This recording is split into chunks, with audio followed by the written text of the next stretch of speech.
All right. I would just like to welcome everyone to the Department of Bioengineering's Triton Day session for admitted students.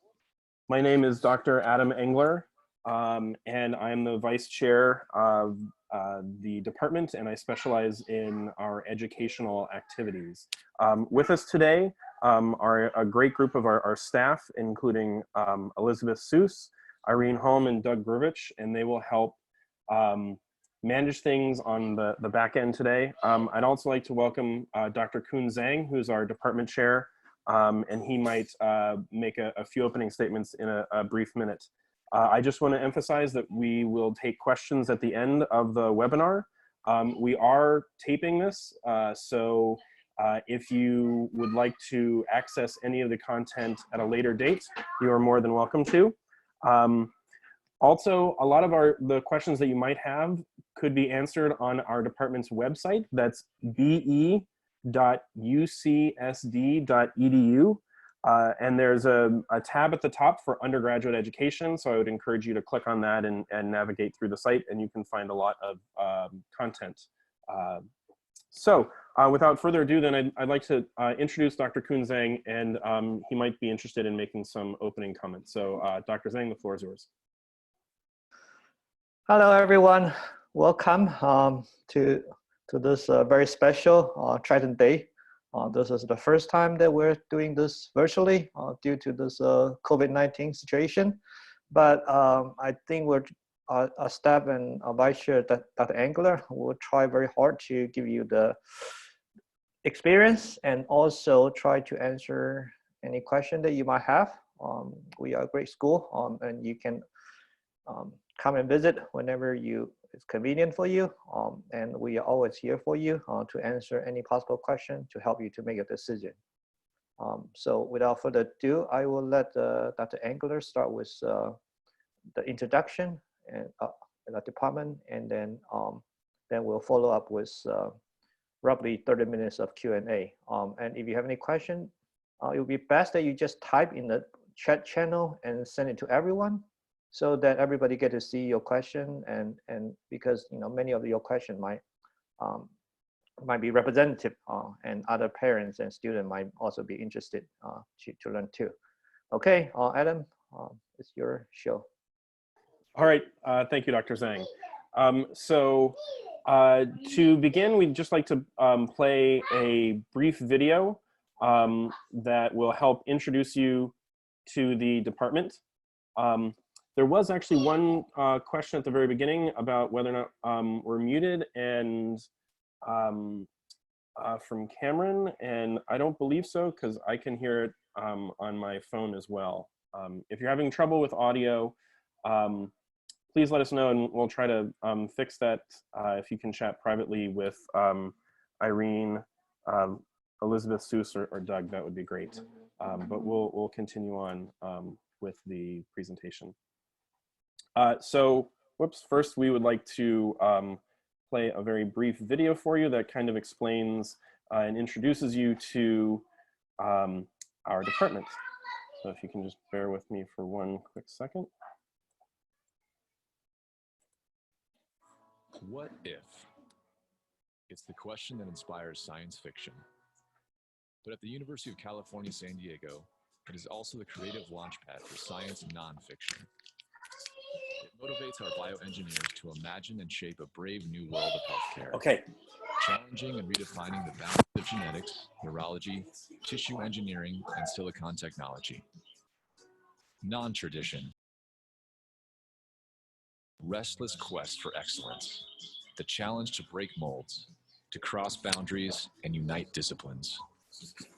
Bioengineering is the engineering of the 21st century, and bioengineering is also attracting the very best young minds. The nearly 60 faculty and affiliated faculty, their students, and medical practitioners are shaping the future of healthcare, developing new technologies to help patients with Parkinson's disease, working on novel algorithms to predict how a patient's ailing heart will respond to therapy, experimenting with a blood test to detect cancer in a specific organ, making a gel to repair damage from a heart attack, and developing non-invasive techniques to diagnose and treat gastrointestinal disorders. And so why I think coming to bioengineering is so great is because you really get a taste of all the different forms of engineering, not just because of the problem, but also from the perspective.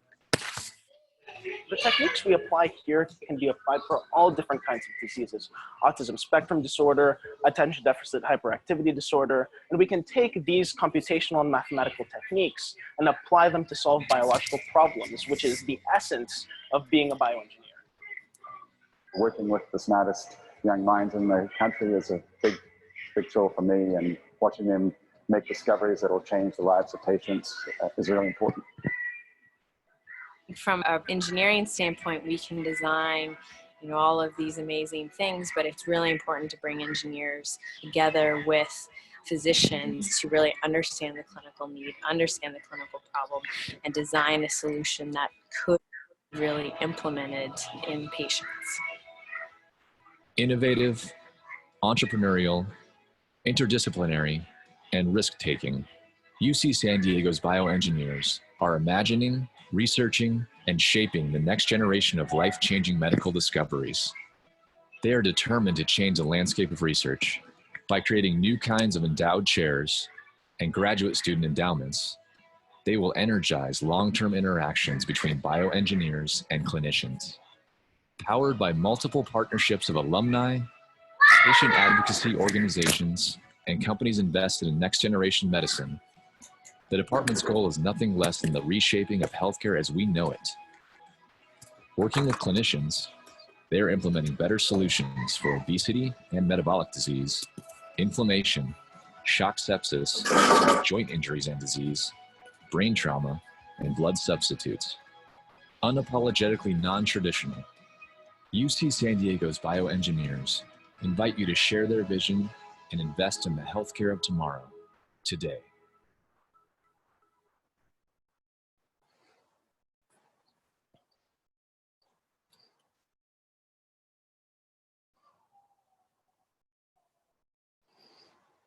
All right, well, thank you everyone. I apologize. Several people noted some kids in the background. I have a very rambunctious little one at home who is making some noise. And so,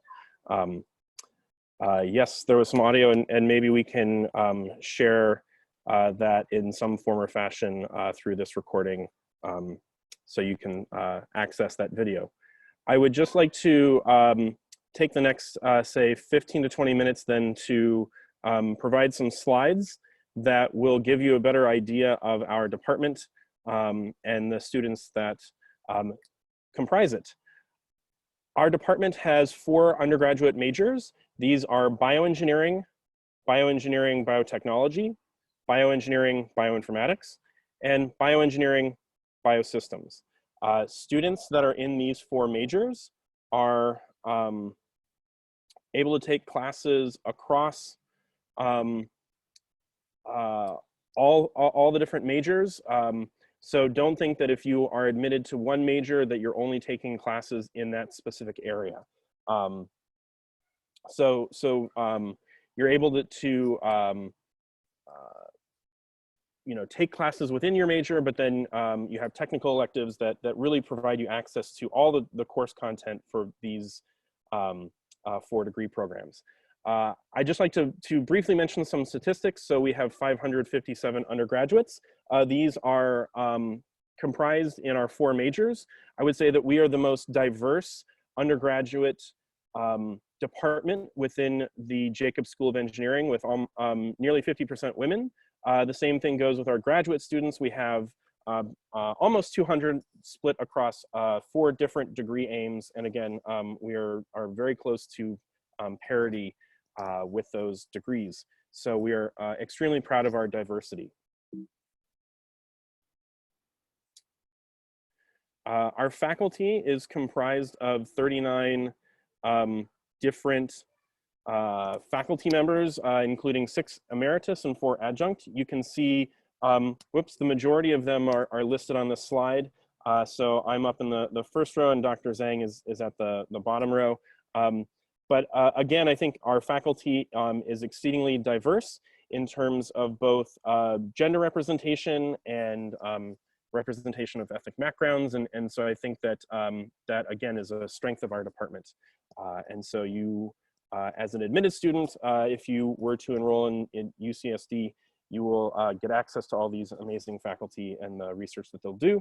And I will share a little bit about that momentarily. Just a few other quick facts and figures.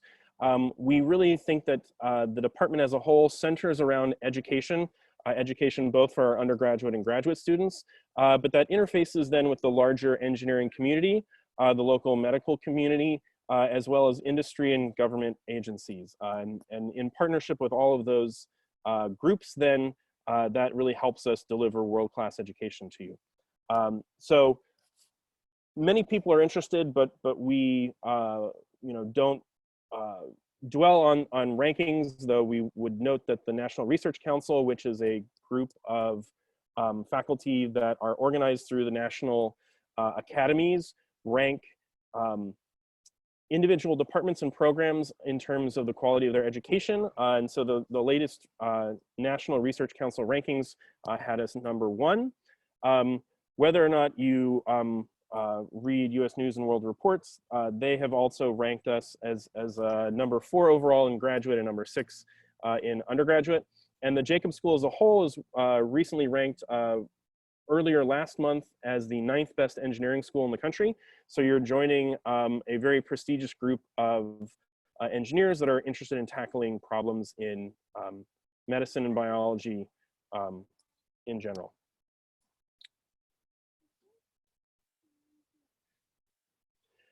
So design comes first and foremost in our undergraduate curriculum.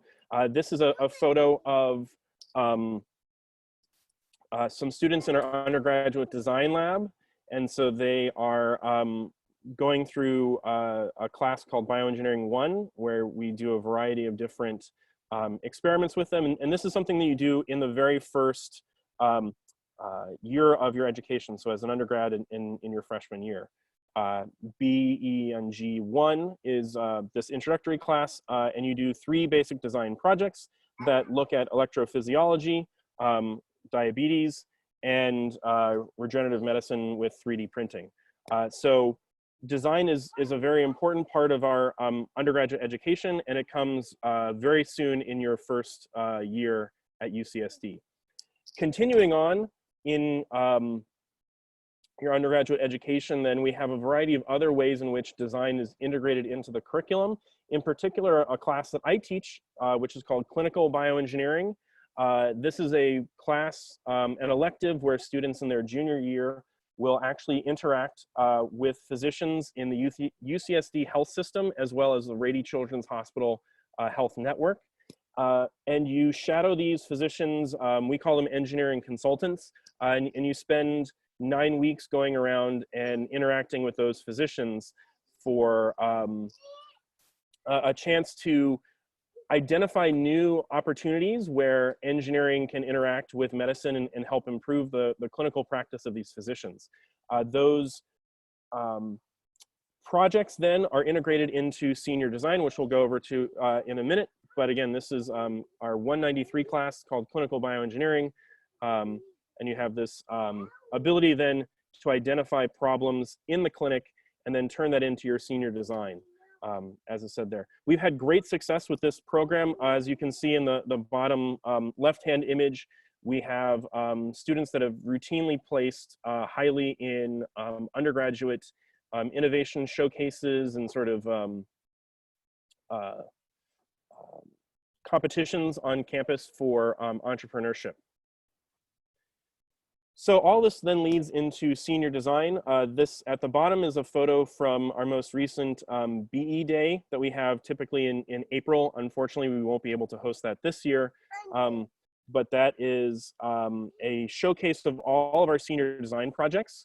And again, this is something that we take to heart. It's the cornerstone of our curriculum and is something that students look forward to in their senior year. Unfortunately, again, we're not able to have that for the class of 2020, but we are actively pursuing ways in which to augment that. So these projects then are funded by faculty and local industry. as well as the National Institutes of Health. So all those clinically oriented senior design projects that come out from the clinical bioengineering class are then funded by NIH. So they are well funded, and students are able to create products that can ultimately become patented. So we've spun off several startup companies from these sorts of projects over the last few years. I would also note that these student teams further develop these projects, so it's not just faculty driven. The students really take ownership of these capstone projects and move them forward. As I mentioned earlier, sorry about that, the student teams have gone on to win national design competitions. They've patented their ideas and really spun those off into a variety of startup companies here in the San Diego area. I, in fact, have 2 former teams from my own lab that have gone on to start their own companies, and so it's been a great experience. So as I mentioned, design is central to the curriculum. Outside of senior design, the Bioengineering 1 class and clinical bioengineering, there are a variety of other opportunities within the curriculum to explore design. We think that this really encourages students to explore new approaches and develop ideas surrounding their undergraduate education. It furthermore helps to reinforce the relationships then between the skills that you're learning in coursework, which we try to be as actively engaged as possible in, and ultimately then your real world problems and solutions. Outside of the curriculum itself, though, there are a variety of ways in which to really make your mark at UCSD, and that can be in the form of undergraduate opportunities in research. So we have a class called BENG 199. This is an independent study where students are able to work in research labs and convert that work into course credit. I would say about 70% of our students end up doing some form of research on campus, not necessarily continuously, but at some point in their undergraduate education. So it's an opportunity then for students to really make an impact and do something new and innovative in a laboratory setting, outside of just the regular teaching lab opportunities. Most of the time, BENG courses develop from having volunteered previously as a research assistant in a lab. So that's the typical progression for most students. There are other undergraduate research programs. So our department has a research experience for undergraduates, or an REU project site that is funded by the National Science Foundation. So this and other types of research programs, whether they're in the summer or on campus during the school year, are great ways in which to connect with different faculty in the research programs. And so those are opportunities then that a lot of students end up taking advantage of. More specific programs in particular would be UC Leads, the Beckman Foundation Scholars Program, our Office of Academic Enrichment, or AEP, Academic Enrichment Program Office, has a variety of other school-wide programs that they sponsor, as well as our Division of Graduate Studies, as well as those offices administer campus-wide scholarships. So those are more individual rather than program-based opportunities for students to really get into research labs and get your hands wet. Faculty research grants obviously are another way that our faculty help support students should there be a need for any sort of financial support. We also then have something called a class called BENG 196. This is an industrial internship program. We have a newly formed Office of Industrial Relations that helps interface and bring students together with companies to do summer internships. And the Jacobs School of Engineering is rolling out a co-op program slowly, and so we anticipate that that could become an opportunity in the future for students. And I already mentioned our NSF REU program as another opportunity. I'd like to take a few minutes then to just highlight a few of the faculty that we have in the department and the research opportunities that they have in their labs and their research foci. So the first would be Dr. Karen Chrisman. Her lab is centered at a new building on campus called the Sanford Consortium for Regenerative Medicine, where my lab is also located. And labs in that area are interested in applying stem cells or other regenerative materials then to applications in the body. And so her lab in particular is interested in something that we call biomaterials. And so that's scaffolds, or they can be synthetic or natural, that are added to a tissue. And her lab in particular has spun out a company about a decade ago that is now in phase, they're about to start phase 2 clinical trials for what we call an extracellular matrix derived product that's injected into the hearts of patients who have undergone what we call a myocardial infarction or heart attack. So that's a great success story from our department. Next would be Todd Coleman. Todd came to us 7 or 8 years ago from the University of Illinois, and his lab is really interested in electrical engineering and its applications in the body. In particular, looking at a variety of situations where electrical activities can be monitored, and we can look at interactions then between, say, electrodes and measurement opportunities in these tissues. So he provided some slides. One project in particular, he's interested in looking at epidermal electronics. And so these are sort of like electronic tattoos you could think of. And so as you're changing the conditions on your skin, say by squeezing it, whether it's compressed or stretched, you can change the electrical current through the skin, and that can be monitored then by these sort of wearable tattoos, if you will. And so this is a better schematic then of those tissues and the electronics on top. And so that has a variety of applications. You can think of neonates and older patients, people that have really fragile skin, places where electrodes are very difficult to place, as being a wonderful application. So he's been working very closely with Rady Children's Hospital here in San Diego on applications like that. Next would be Francisco Contajoc. He's one of our newer assistant professors who is interested in opportunities with CT imaging and cardiovascular systems. So hopefully the video is playing on your screen on the left-hand side, where they can take these CT images that are made sort of continuously throughout the heart cycle, and you can better map functional abnormalities with these patients. So his lab is centered both within bioengineering as well as the Department of Radiology in the School of Medicine. So he has his lab in a building that we call the ACTRI. It's our Clinical and Translational Research Institute. Last but not least is another professor I'd like to highlight, Dr. Pedro Cabrales.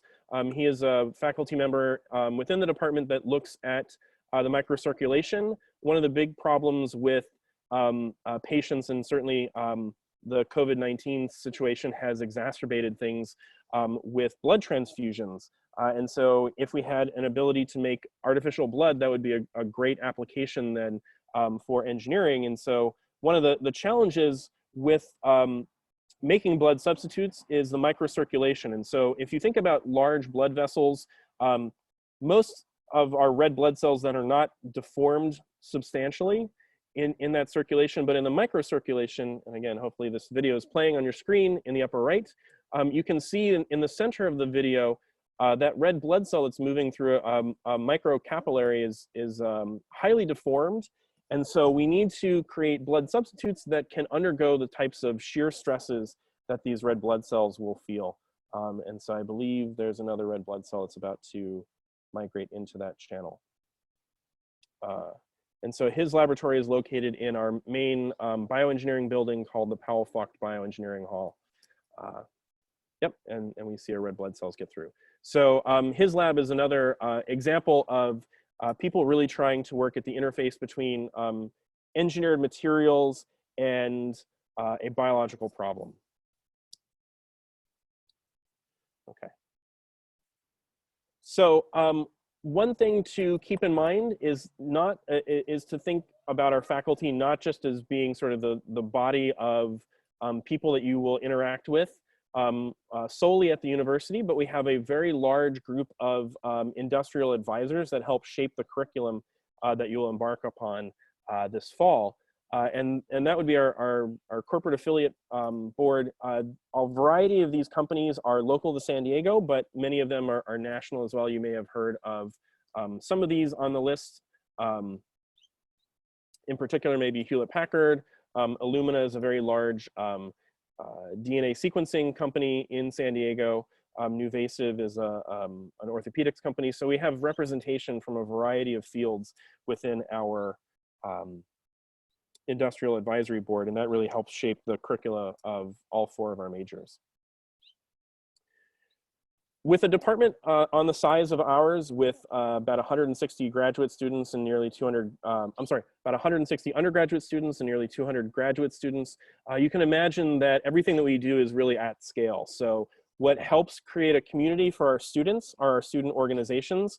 And so these include our Biomedical Engineering Society undergraduate chapter. They go to a variety of conferences and host info sessions as well as town halls with faculty. So they help sort of act as a liaison between faculty and our undergraduate student body. So BMES is sort of the biggest student organization, as well as students that are interested in pharmaceutical opportunities. Our Bioinformatics Club is a newer organization that helps students in our bioengineering, bioinformatics major navigate their curriculum. Across the Jacobs School in general is the Society for Women Engineers, but because students in our department are so diverse and we have a large population of women in our department, SWE tends to be run a lot by bioengineers, and we're very proud of that representation that we have. There are numerous honor society. The one that's specific though to engineering is Tau Beta Pi, and so that's another opportunity then for you to interact across the Jacobs School of Engineering to build communities in that way. We also then have one opportunity that's more specific to bioengineering, but is still school-wide, and that is the Engineering World Health Group. So they tend to go to less developed or developing parts of the world and provide much needed resources in terms of sanitation, water purification, a variety of different projects, and those can be explored throughout your 4 years as an undergrad here. All these opportunities are things in which freshmen participate in, so don't think that you are locked out of these opportunities until you're an upperclassman on campus. So as was alluded to at the beginning, we have 4 undergraduate majors. Each one of these has a slightly different flavor and helps interface with another established discipline on campus. So that would be our bioengineering track, sort of aligns with more concepts in mechanics and mechanical engineering, but is directly applied to biological and medical problems. Chemical engineering would better equate to our biotechnology major, where we're really focused on understanding applications of molecules to biological and medical technologies. Bioinformatics then would be very similar to computational biology. So there's a heavy emphasis placed on computing and its connections then to medical applications. And then our biosystems major is the newest of our 4 majors, and that focuses sort of on how do multi-component biological assemblies form and how do they interact in medical applications and biological applications. So these are our 4 majors. If you have specific questions about the content of any of those 4 undergraduate majors, all that information is on the undergraduate tab of our department's website at be.ucsd.edu. So you can see all the courses that are required and when we recommend taking them in those flowcharts. And if you have specific questions about that, Dr. Zhang, myself, or Elizabeth Seuss can answer those questions for you at the end. I mentioned research earlier. Research is very important for our students. And there is a unique opportunity that you can take advantage of for students that are interested in staying on campus for a 5-year dual degree program between a bachelor's and a master's degree. We offer that. It is considered sort of an honors type program where students that are conducting a significant amount of research can apply to this program in their junior year. You're accepted to it and then take a mixture of undergraduate and graduate classes as you work towards completing both degrees by the end of your 5th year. It does require a 3.5 GPA, and as I mentioned, applications are taken in your junior year. So there's a very large frequently asked questions tab under the undergraduate section of our department's website, but just to get a few of them out of the way that you might be interested in knowing, one of the most frequently asked questions is, what do our graduates do after completing their 4-year degree? About 20% go to medical school, 20% go to graduate school, about 50% of them get jobs in industry, and 10% of them go into some other sort of professional school, whether it's law school, business school, or the like. And you might say, well, why would students with an engineering degree or a bioengineering degree be interested in law school or business school? And the answer would be, for law school, a lot of people are interested in intellectual property rights. So as engineers, we're creating a lot of intellectual property in our designs. And so people can get really interested in the legal aspects of those designs, as well as the business aspects of how do you create a company. And so there are opportunities within the school then to develop both of those interests over time. Second most frequently asked question is whether or not you need to do anything extra if you're interested in going to medical school. Each track provides different aspects of preparation for medical school, but in the vast majority of cases, you will need to use some of your elective credits then to take classes that are required for medical school. So not all of our undergraduate majors require things like organic chemistry. And so that might be something that you would need to take as an elective outside of your degree program. But again, as I mentioned, there are a long list of questions that can be found on our department's website, be.ucsd.edu. You can navigate that through the tabs on the undergraduate section, or just go to /undergrad-FAQs if you'd like.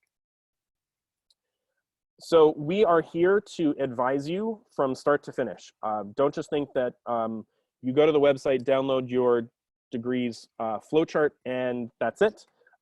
The student advising services at UCSD are very lengthy, and they start out with your college advisors. So you're admitted into one of our 7 undergraduate colleges.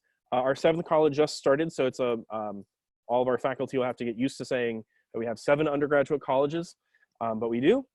So those advisors will provide general education advice, tell you about university policies and procedures and guidelines.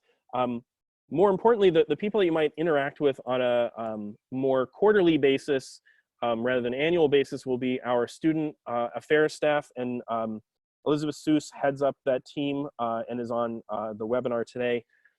They will provide major specific answers to your questions. So whether it's when should I take my physiology required classes, BE 140A and B, or when should I take this or that class, they are adept at answering those questions. They perform 3,600 advising visits a year. So although you're not required to go, most of our students end up going several times a year. The average is about 6. So please take advantage of those staff that we have. And again, they will answer program questions. Scheduling petitions and advisory meetings are also things that fall under their purview. So I would encourage you to go to that, to them. They are located in our main bioengineering building that we call PFBH. So in addition to staff, you can certainly go to any of the faculty in our department. As you are admitted and come into our program this fall, you'll be assigned a faculty advisor. So I advise a group of students, somewhere in the neighborhood of about 40 or so, that I interact with, and you can always ask me questions, whether it's career questions, questions about graduate school or medical school, or questions about a specific class. We're here to answer those questions for you. So please do take advantage of us. Office hours sometimes can be kind of lonely, so I would recommend that you come by as frequently as possible. If you are interested in any one of those professional degree programs after your undergraduate major is completed, whether it's medical school, veterinary school, law, pharmacy, or business, there are advising staff on campus in our career services office, and they deal with students of all majors, but are specifically trained for those individual professional schools, and they can provide feedback for whatever your situation is moving forward. So that is the end of our presentation. Our student affairs staff, Dr. Zhang and myself, are here to answer any questions. I know the chat window has been filling up with questions, so he and I will try to get to those as we can. And so I would maybe start from the top, and he and I will begin to navigate through those questions. So if you'll pause for just 1 second, I will pull those up. And again, please feel free to ask any questions, and we'll try to collate them as best as we can. So the first question is whether or not it is easy to change between the 4 majors. For instance, this one student in particular got into bioinformatics, but I'm thinking about changing to bioengineering, biotechnology. I don't know, actually, Elizabeth might be a little better suited to answer that question if she's still on the line. Hi, everybody, how are you? So to answer the question, we do allow students in our department to switch from one major to another one time before the end of their 2nd year. So if you were directly admitted to our department as a bioinformatics student, then you could definitely switch to biotechnology before the end of your sophomore year, and then also back to your original major if, let's say, you switch that major and you decide this was a mistake, I need to get back where I was. But it is only one switch within the department. Thanks, Elizabeth. We had a question from Julia about an interest in veterinary research. So I would say that there are a diverse group of faculty in bioengineering, but also throughout our School of Medicine. So you should not feel limited in any sort of research opportunities at UCSD within our department. I would encourage you to look across the UCSD campus for whatever research opportunities you think are best suited to your interests. You know, we have 39 faculty, and while that's sounds like a very large group, most of us, you know, have several undergraduates that are in our lab, but that is to say that the interest oftentimes can outweigh the the supply can outweigh the demand can outweigh the supply. So students often will do research experiences in the medical school, and you can get credit with co-advising with a bioengineering faculty member with that 199. We also have a variety of veterinary facilities on campus for a lot of the biomedical research that goes on. And if you're particularly interested in faculty that do research in a particular animal model, there are ways to find that out. And I would encourage you, once on campus, to reach out to your faculty advisor, and they can help better place you with someone who's within your research interests. So a question from Sam is, will we have access to these project descriptions demos online, given the current restrictions in visiting? I believe you're referring to maybe senior design project, Sam, and if not, please just ask your question again. But you can find information on our senior design projects on our senior design website. I don't know that off the top of my head. Elizabeth may know. I'll send it through the chat right now. That would be great.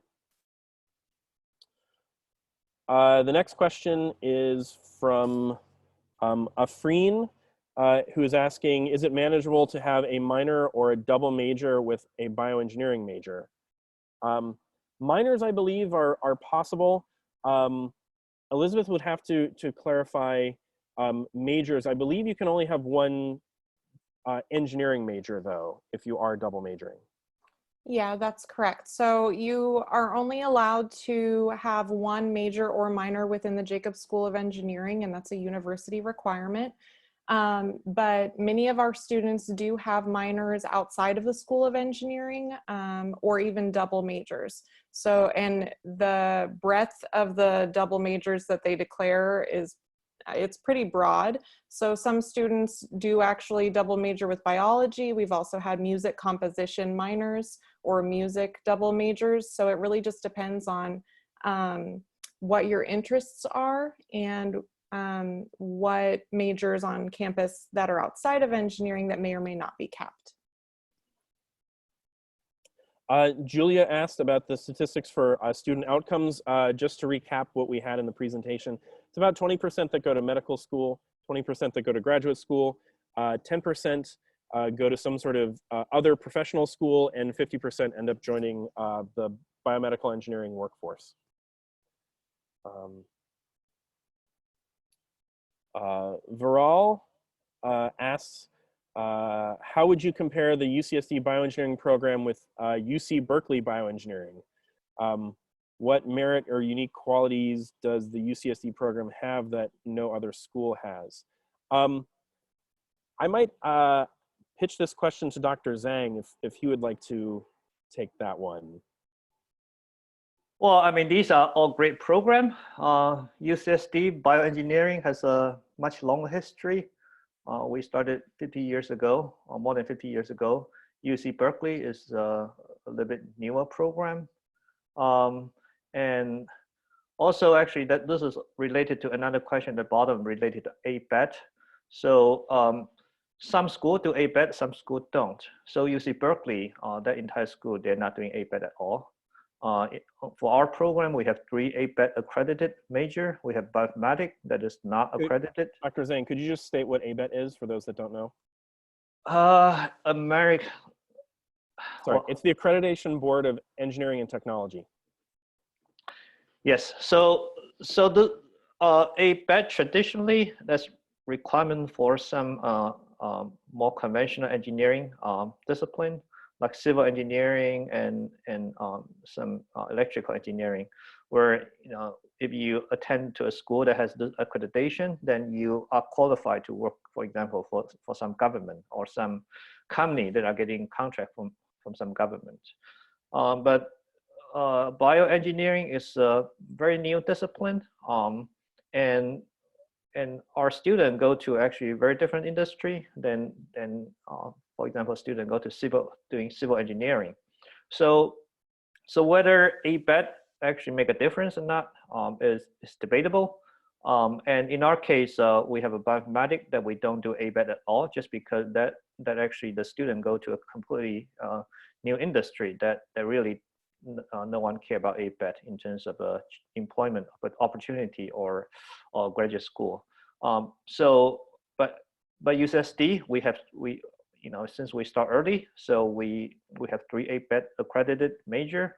UC Berkeley has 0, MIT has 0 too, and Stanford also they're not doing ABET, but like Hopkins and Georgia Tech, these are the top schools are doing ABET. So right now across the country, some schools are doing ABET, some schools are not. And UCSD, we have 4 different tracks. That's kind of unique, whereas most other schools, they just group a student together in one single track, but student might still have some preference on some elective courses. in terms of opportunity-wise, I mean, Berkeley is in Northern California. We're in Southern California. They're both very good, I have to say. And we might have a stronger, because we started, this department has a history of started by 3 faculty, 2 from Caltech that are doing aerospace engineering, building rockets, and then they decided to apply those knowledge and skill set to study blood flow and heart. So traditionally, we have a very strong root in mechanical engineering, physics, and in recent year we get into the area of tissue engineering and system biology and bioinformatics. So we have a more established structure, whereas Berkeley, they started new, so they don't have a very long history of, in terms of tradition of bioengineering. But they have really good program too. I'm not say which one is better or worse. It's just a slightly different in terms of flavor. Just to add on Dr. Zhang's answer, I would agree with everything that he said, and also point out that Berkeley does not have a medical school attached to it. So you have many more opportunities to do sort of medically focused research if you are interested in that at UCSD. With Berkeley, they do at the graduate level have a joint program with UC San Francisco, but at the undergraduate level, they don't have those same sorts of ties. So the next question is from Dan. Are all 7 of UCSD's colleges the same School of Engineering? I couldn't find it online. I think that might be a slight confusion between your undergraduate college and your major. So your undergraduate colleges are what you've been admitted to, and they define your general ed requirements. So I myself am affiliated with Eleanor Roosevelt College. That for those students dictates their general electives as being related to international relations, public policy, and things like that. Whereas if you're in a different undergraduate college, your general elective requirements are different. However, your major requirements are dictated by the Jacobs School of Engineering and our department, so that degree program. So the 2 are in fact separate decisions. And we have students from all 7 currently all 6 undergraduate colleges affiliated with the department and majoring in bioengineering. So those are 2 separate decisions that are unrelated to each other, but they will both affect your graduation requirements. Anne asked, do undergraduate students often do research at off-campus institutes such as the Stanford Consortium, SALC, JCVI, Scripps? Wow, that's a very specific question, and the answer is yes. Whether it's as a volunteer opportunity or in conjunction with a bioengineering faculty member for a 199 class credit, the answer is yes, absolutely. Nikitha asked, on the bioengineering website, it says that bioinformatics is the only major without ABET accreditation. How does this affect getting internships as well as applying to graduate school? And I believe Dr. Zhang covered that. It really bears no impact. For companies that would be interested in hiring students that have a bioinformatics undergraduate major, or for graduate schools. We don't personally care for our graduate students, whether they come from an ABET program or not. It doesn't affect it. We, as having an advisory board from industry representatives, if the informatics industry told us that they wanted ABET, then we would certainly try to adopt that and go for that accreditation. But currently, that's not really an issue. I also want to add that recently, because the explosion of data science and AI and genomics and medical informatics are bioengineering, bioinformatics graduates tend to have very good internship opportunity and job opportunity, just because suddenly there's a huge demand on students with this kind of skill set, and there are not many programs that has the same level of curriculum and history as we do. Great. Viral asks, what major would be closest to biomedical engineering? As Dr. Zhang had pointed out earlier, we have 4 undergraduate majors. It allows students to be a bit more specialized in their interests. I would be hard pressed to say which one is closest to biomedical engineering. I think in all of them, you could do something that was medically related. Say in bioinformatics, because we were just talking about it, you could envision taking data from patients and analyzing that. With bioengineering, you could look at, say, orthopedic applications with patients that are moving around, and you want to look at how ambulatory they are, let's say. So I think that the medical part can be incorporated into any of our 4 undergraduate majors. Anne asks, is there a restriction or cap on the number of people who can switch to a major other than the one switch restriction? And I would punt that question to Elizabeth, if that's okay.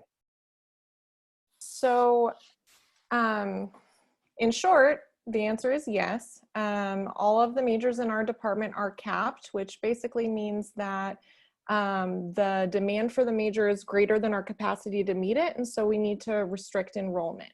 So if you were directly admitted to our department, congratulations, because it is very competitive to get in.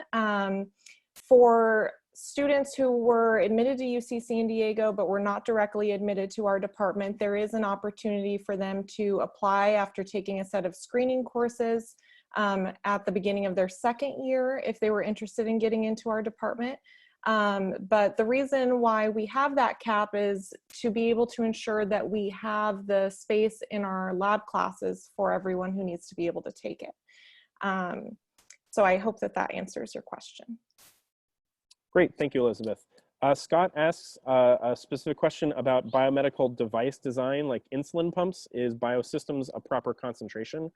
I would say that you could pursue medical device design in many of our undergraduate majors, maybe with the exception of bioinformatics, but there are aspects of device design that are interwoven throughout all of our majors. Everyone's gonna take Bioengineering 1, so from the very beginning, you'll have some exposure to device design.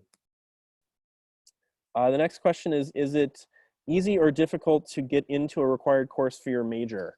At least within the Department of Bioengineering, we will always have space for you when that course comes up in your flowchart.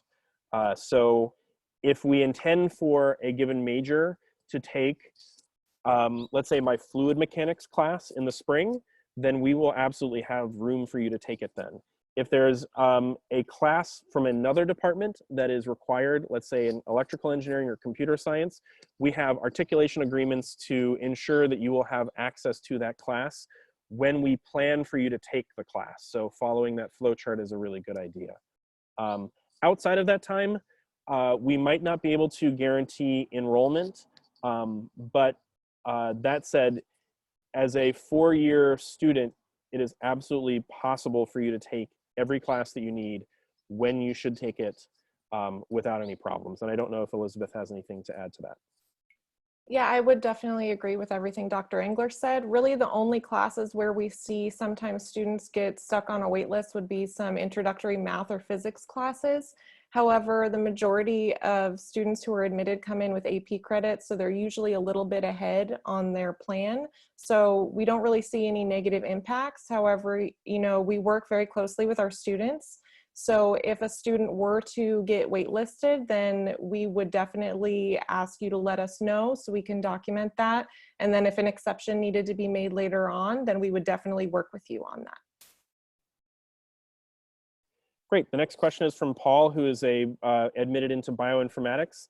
And his question is, if he becomes more interested in computer science, would it be easy for him to switch to a CS major compared to the normal process of switching to a capped major? Again, I would emphasize that Elizabeth could take this one.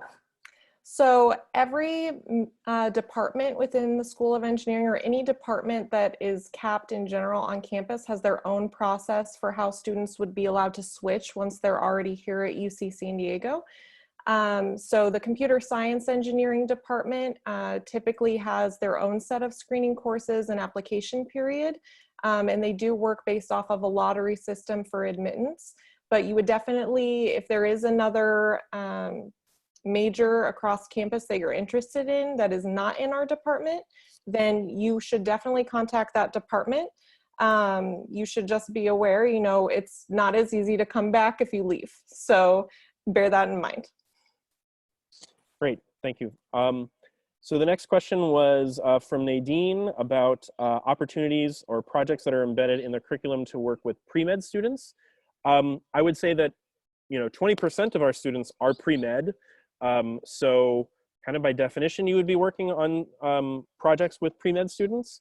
However, if you meant the question more along the lines of working on a project that is clinically focused, then I would say absolutely. Our clinical class, Bioengineering 193, would be a great opportunity for you. And then you could spin that, the ideas that you get from that project into your senior design, which is run by Dr. Bruce Wheeler. So I think the answer to your question in short is yes. Elizabeth asks, could you explain more in depth all the specific pathways within bioengineering? I'm a biosystems major and want to mostly learn about prosthetics and neuroprosthetics. Is this the right path for me? I would say on the idea of wanting to work with prosthetics or say in a neuro aspect, neuro application, biosystems is certainly a great major for that. A lot of our students could diversify or do diversify their interests once they get on campus and really can hone in. Biosystems majors in particular, you're going to take our undergraduate physiology classes. So a big component of undergraduate physiology, which we teach from an engineering perspective, is looking at signals and circuits. And that's a class taught by Dr. Gabriel Silva. And so you're going to get a very good background in sort of signal processing and understanding sort of the mind-brain interface. So that's, I think, a great major in which to do that. Will you get exposure to a lot of, say, the mechanics of working on those types of prosthetics? Excuse me, that might be better suited for our bioengineering major, again, because that's more aligned with a mechanics set of courses. But that's not to say that you can't take those classes as your technical electives and really tailor your education. So I would encourage you to just look at those the flowcharts for each of the majors and figure out which one maybe best suits you. But one will be a bit more sort of systems oriented and thinking about, say, the physiology or neurophysiology in that context versus, say, our bioengineering major thinking a bit more on the mechanics. Elizabeth also asks, what are the success rates for bioengineering students getting into medical school or just all of UCSD?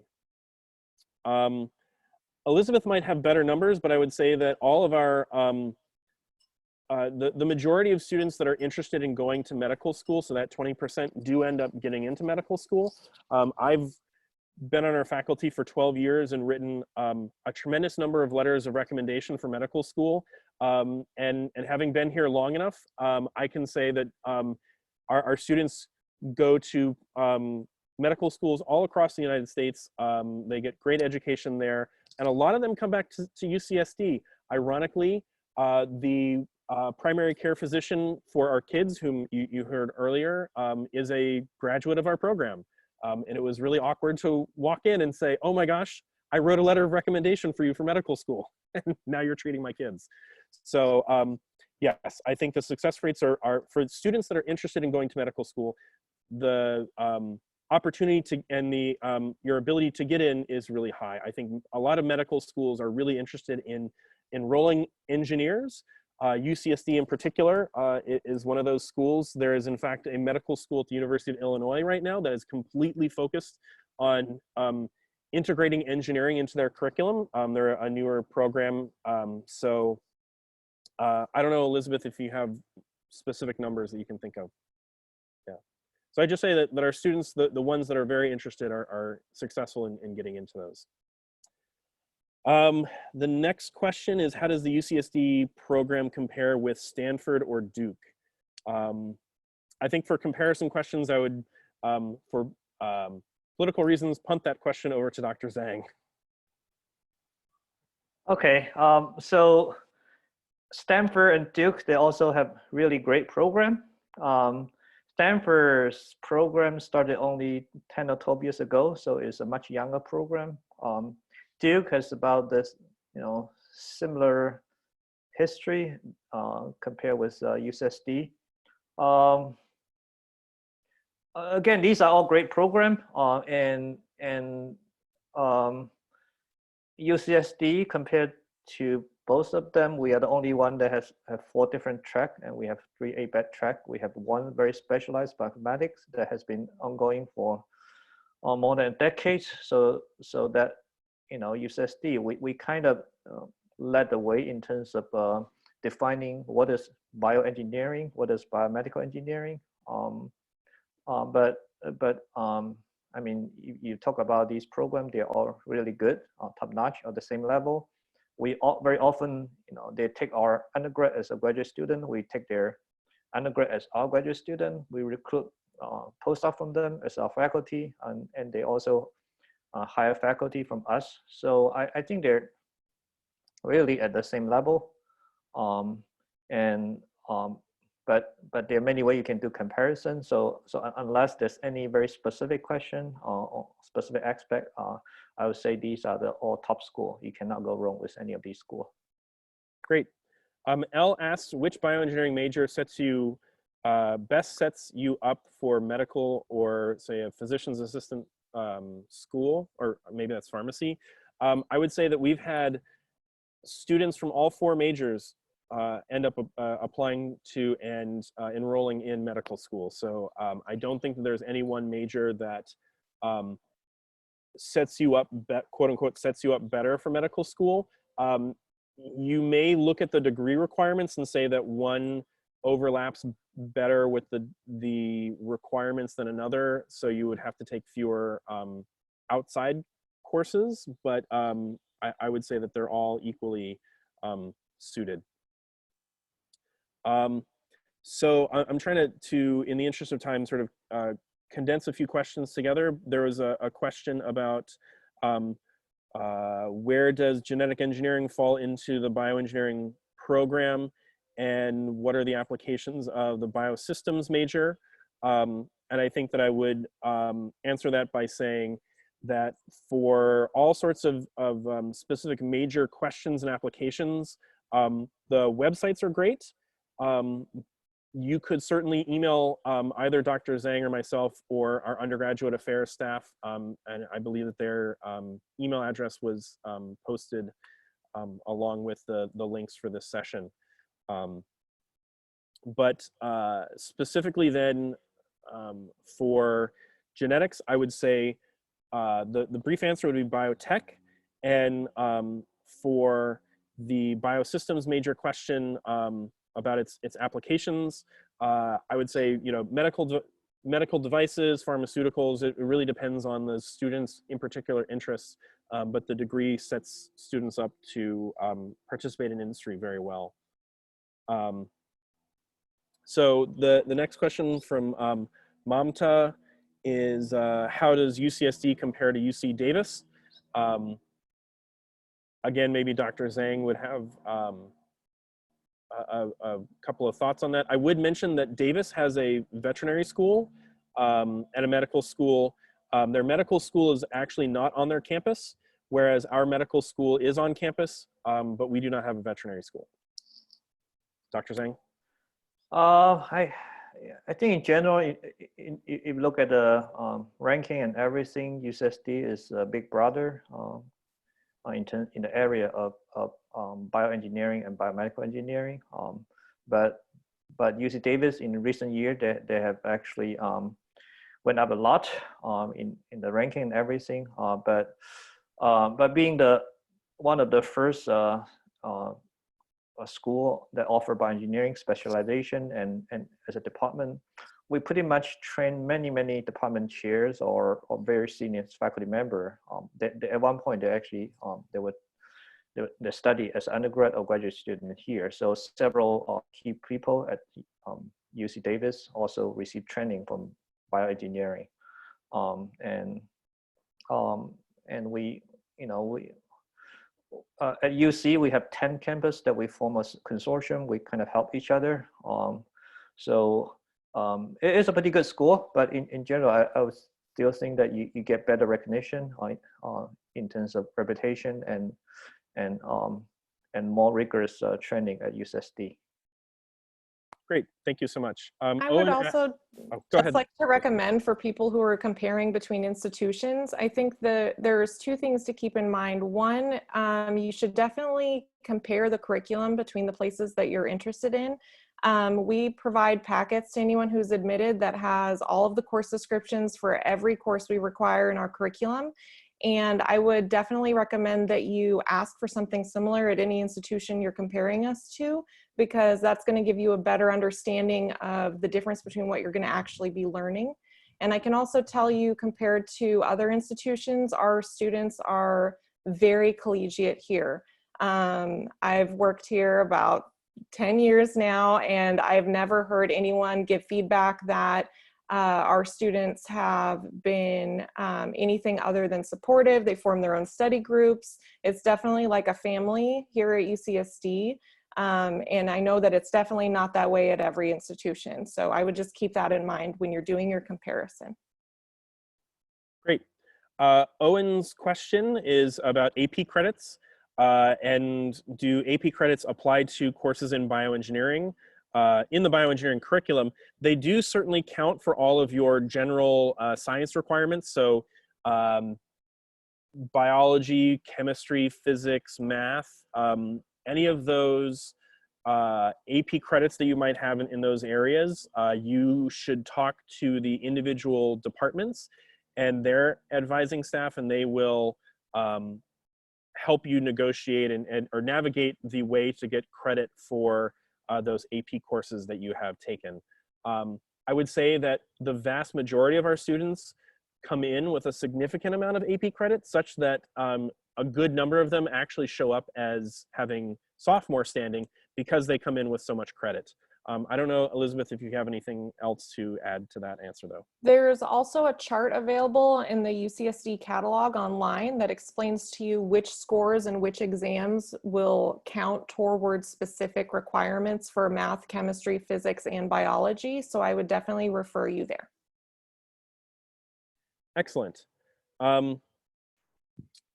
Okay, a question from Chu is, what is the interdisciplinary area between molecular biology and bioengineering if the interest is less on the instrumentation medical device application than on plant marine biology application?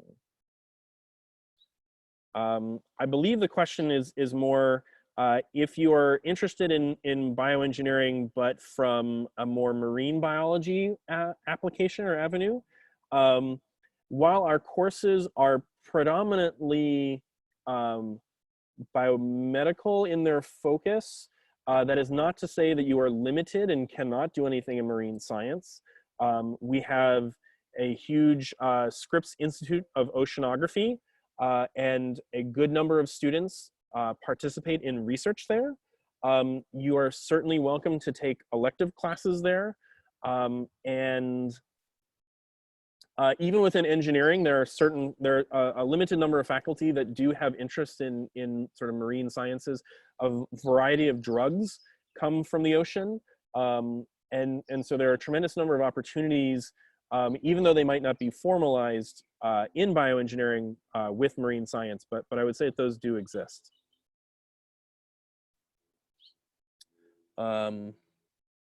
Okay, so those are a few repeats. Can I take, so Nadine asked, can I take a class during the summer at a community college and apply it towards the GE or major requirements? The answer is yes. We have our Statistics class, Bioengineering 100, offered multiple times during the year, including the summer. So that could be something that you would be interested in taking advantage of maybe after your freshman year, assuming that you have the prereqs done for that class. Other GEs you could get out of the way at a, quote, get out of the way at a community college and transfer them in. But again, I believe Elizabeth would probably tell you to go to that specific department's advising office to negotiate or navigate through that process. Or you could reference www.assist.org for any California Community College articulation agreements. I'll put that in the chat. Okay. Elle was also asking about switching within a bioengineering major. So if you wanted to switch, you can do that once before the end of your second year. Heather asked, is there a person that I can contact to look at my college credits to see what would transfer? I'm going to punt that to Elizabeth. Yes, you're definitely welcome to email our BE-UG info at ucsd.edu, and then we can help you through that. Okay, Svarma asks, if a student wants to switch between the 4 majors, does the capping affect it? And the answer is no. You can switch between one of the 4 majors once before the end of your second year. We've already sort of briefly touched on switching out of bioengineering or switching into bioengineering, and those limits then would be more onerous. The capping would come into play then. Needhi asked, will bioengineering students get preference for computer science courses that are in high demand? Elizabeth? So for our majors that require computer science engineering courses, such as the bioinformatics courses, those students do get preference in terms of the fact that they are considered for their enrollment. However, for the computer science engineering courses, their majors get first priority, and then the second priority is any student such as ours that would require enrollment in those classes. And then after you guys, then it would be anyone who has a minor in computer science engineering. So you do get preference in terms of the enrollment, but only if your major requires those classes. Great. I would also mention that in the summer, enrollments tend to be lower. So if there's a class that you're having trouble getting into, and let's say that it might be computer science, summer might be an opportunity then. I would have to check the enrollments there. But that could be a way to take the classes if you're interested. And again, I would work with our student affairs staff. Arthi asks, does the bioengineering department have any special affiliations with biotech companies in the San Diego area? And the answer is yes, we have that industrial advisory board. And so those companies have members on the board and are actively interested in taking bioengineering students. Second of all, we have a board of trustees, and that's made up of another layer of biotech executives from around the state and country. And they obviously are also well versed in our program and have a vested interest in taking students, whether it's for internships or hiring them after their undergraduate degrees. The last thing that I would mention is that we do have that industrial relations office that's headed up by a staff member in the department, and she helps place students with internships. A lot of them she has helped arrange. So on any given year, about 60 or so students end up getting internships through our industrial relations office and that staff member. So she does a bang up job placing students. So I would say that there are many ties, and those 3 are the ones that I would say are probably most prominent. A lot of faculty also, as a 4th option, start their own companies. So I have a startup company, a number of other faculty do as well, and we certainly are interested in those companies hiring our students. Sagar asks, what percentage of biotechnology majors get GPAs of 3.8 or higher? Ooh. I would have no idea, and I'm not So sure. that's a very specific question. I would say the average GPA for students in that major is around a 3.6, but I don't have an exact percentage of which students are above that GPA. Okay, Chu asks, is the freshman class size about 40 in this department? That would be a great question for Elizabeth.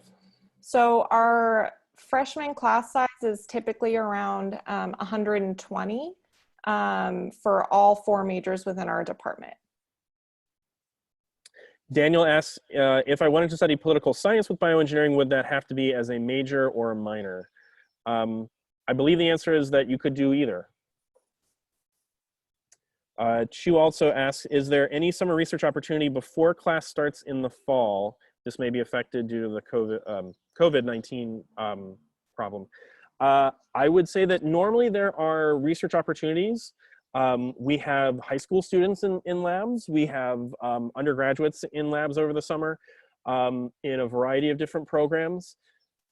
It is still up in the air as to whether or not those will be offered this summer. I direct our NSF-sponsored research experience for undergraduates, and we're still uncertain as to whether or not that will occur this summer. So in general, the answer is yes, but it's still uncertain for this summer. Viral asks, could you explain the GE classes? I know it's separate from for each college, but I don't know which classes exactly those mean.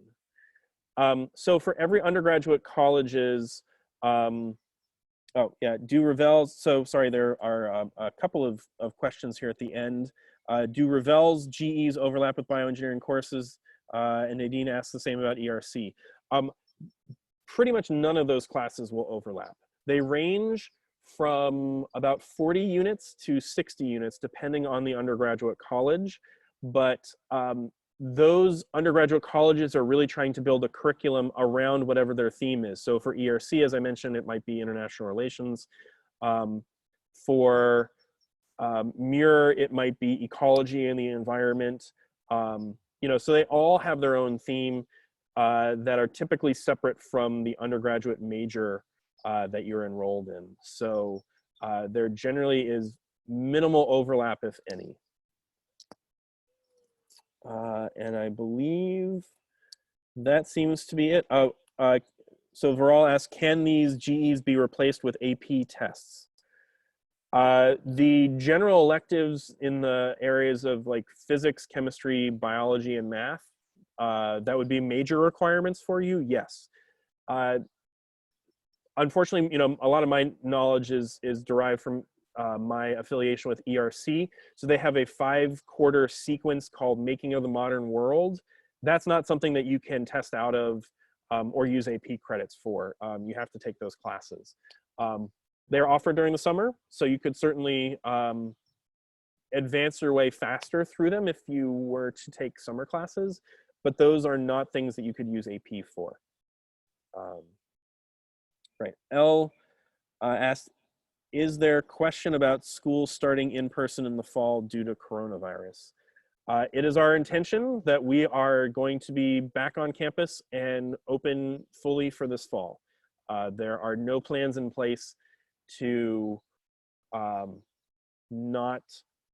to continue our remote learning.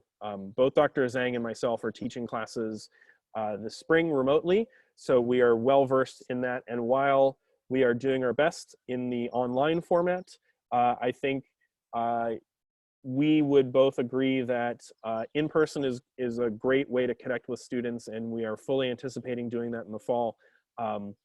But the situation is certainly fluid, and that may change. I just want to add that, you know, at this time, based on the situation, how things evolve, we are pretty confident that the school will be back into action but before the fourth quarter started, and especially, you know, you look at the entire country. San Diego, California is one of the first states that started this lockdown, and San Diego in general, people are are actually behaving pretty well, and also the spacing between people in the city is actually better than for example, some other city on the East Coast, big city, where it's very difficult to manage the outbreak. So based on everything that all the information we have so far, I think we're in good shape. And also this morning, I just saw the news that President Trump declared that NFL will start at the right time. So I think for USSD, I'm very positive that we can beat NFL. Fantastic. Chu also asked then, as a follow-up question for summer freshman opportunities, does a student apply after accepting admission?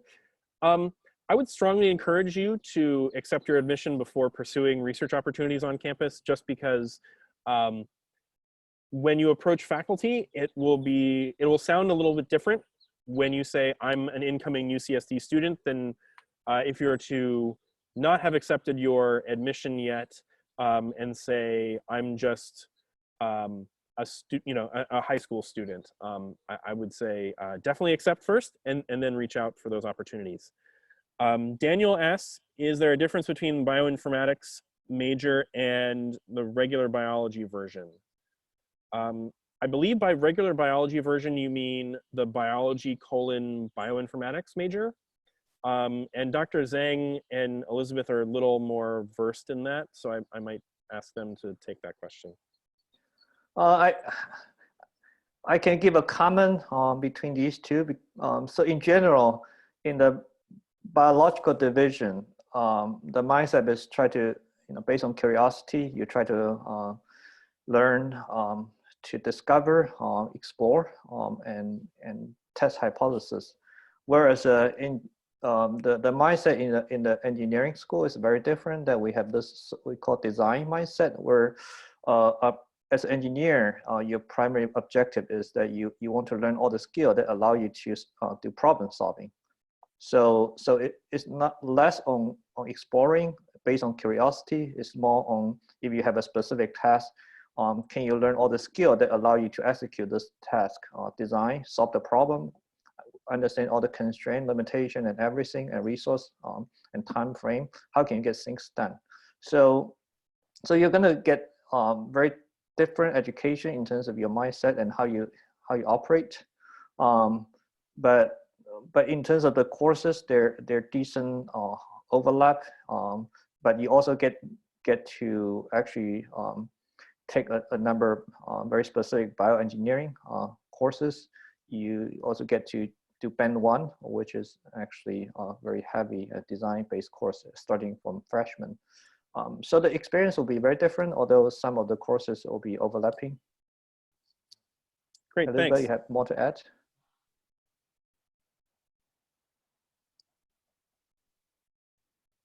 So the main differences between biology and computer science engineering and bioengineering's bioinformatics curriculum really pertains to the amount of engineering courses that our major requires as compared to the other two. There are differences in the amount of requirements, and then also because our major has a higher amount of engineering to it, there are more requirements for physics and more requirements for math than the other majors. However, that being said, our department actually has houses the graduate bioinformatics and systems biology program, and many of the faculty who are affiliated with that program are in our department. And so those are opportunities for our students who want to do research with those faculty and build those bridges. Excellent. So our time is drawing closely to a close, but there are a few last questions I want to get in. Vivesh was asking about the bioinformatics clubs, and are there any prereqs needed to be in those clubs? Absolutely not. In fact, say for our Biomedical Engineering Society undergraduate chapter, it's not exclusively bioengineering students from these four majors. We have students from all across engineering, as well as in biology and a variety of other majors that participates in them. So there really are no prereqs. Anne asks, it seems like the classes need to be more sequential. And is there any advantage of this over schools that offer more flexibility in their curriculum? So I would say that while many of our majors are sequential, that's not to say that we don't offer courses out of sequence for students that might be ahead of the curve. So if you are, if you come in with a lot of AP credit, given our faculty size, we're now offering courses multiple times a year. It is our goal this upcoming academic year to offer Bioengineering 100 3 times. And there are maybe a half dozen other classes that will be offered twice during the year. So you'll have some flexibility in terms of when you might take a class, so long as you have all the prereqs. Those flowcharts are on the department's website as a guide, but they are not law by any stretch of the imagination. So they're our way to ensure that you will get through your education in 4 years. But because we offer classes both before or after when you would normally take any one required course, that allows you to get ahead, or maybe if you fail a class or have to withdraw for whatever reason, you can catch up. So we have some flexibility in that. And so don't take the flowcharts to be law, but just a very strong suggestion. And I think Elizabeth would echo that. All right, I'm sorry. So Svarma asked, you mentioned a package would be sent to students. Will this be virtually after we accept or not? And I believe Elizabeth mentioned that, so I will. So there were packets that are unique to each individual major that should have been available to you as PDFs through your student portal. However, if that is not the case, we will definitely be getting that up on our website early next week. So that way you should be able to look through it, and that would include the flowcharts, information on AP credit, courses for medical school, and then also the course descriptions for each of those courses in the back. Excellent. Chu asked one question that I think is probably perhaps on a variety of people's minds, and given that we are approaching 12:30 now, maybe this could be our final question, and that is an advanced degree typical to get a career in bioengineering? And I have sort of two answers, and I would then appreciate Dr. Zhang and Elizabeth chiming in as well. So I would say no. 50% of our undergraduates go directly into some sort of industry-related position after they graduate. So an advanced degree is certainly not required. Now, the other half of our students do end up pursuing some sort of advanced degree, and that's primarily because they see the advantages of that degree type in whatever they might do in industry in the future. So whether it's medicine or graduate studies. So I would equate it to thinking about what would you do in that company. So if you have a BS degree, maybe you're doing a lot of the specific benchtop science and R&D. Whereas students who might have a master's degree or a PhD might have more managerial roles, or they might look more broadly across what the research enterprise of that company is. So it really just depends on what your interests are and whether or not you feel that advanced degree would be helpful for you in what you want to do in the future. But it's certainly not a requirement. It's a decision that every student makes, and I would say that it's really up to you, and I would certainly reach out to all the faculty advisors that you have, as well as our student affairs staff. Dr. Zhang, I don't know if you have anything else to add on that question. I kind of can make a more broader comment that, many of you might wish that you can map out your career path in the next decade or 2 decades, but I would recommend that you give yourself some level of flexibility, because many things can change. In the next 4 years, when you are in college, you're going to get a lot more exposure that are closer to what you'll be doing when you finish. So your mindset can change, And also, for example, we are recruiting a lot of graduate students, and some graduate students, they spend a few years in the company or in some nonprofit organization, and then they change their mind and they come back to graduate school. So there are a lot of flexibility down the road. So as long as you stay positive, keep a learning experience, and really, find out what get you excited. That's really important. As long as there's something get you excited and you do all the right thing, there are more than one path ahead of you. So don't try to map out everything exactly what you in the way that you can think of now, because many things would not happen in that way. So that's a very more broader comment. I would say that I'm a good example of that. I thought that I wanted to be a pediatrician going in as a freshman, and I'm obviously not one now, but I love what I do. One really quick question from Cameron, and that was, is there a flow chart for all 4 majors, or do you follow different flow charts? The gist of that question. Every major has its own flow chart. So when you go to the bioengineering website under the undergraduate tab, just click on your specific major and you should see a flow chart for that specific major. So thank you for participating in our first virtual version of Triton Day. I don't know if Dr. Zhang or Elizabeth have any final comments to make about logistics. No, but if you have any further questions, please just email them to the email address that I put in the chat, and that's be-uginfo@ucsd.edu. Yeah, so it looks like we have a very successful session, and I really like this chat option, because then, whenever we need to provide more specific information, Elizabeth can just paste a email address or website that make it easier for you to write down. So you know all the right way that you can reach to us, and really we want to make sure that you make a very important decision in your life. And UCSD is a great institution, and we're very excited about you joining us. With that, I think that's a thing, Dr. Engler, for hosting this section, and Dr. Sauce and all the other bioengineering staff for making this happen. Absolutely. So for Doug and Irene and Elizabeth, our staff that are on the webinar today, I'd just like to thank them and everyone for participating, and we hope to see you in the fall. All right. Bye-bye. Thanks. Take care.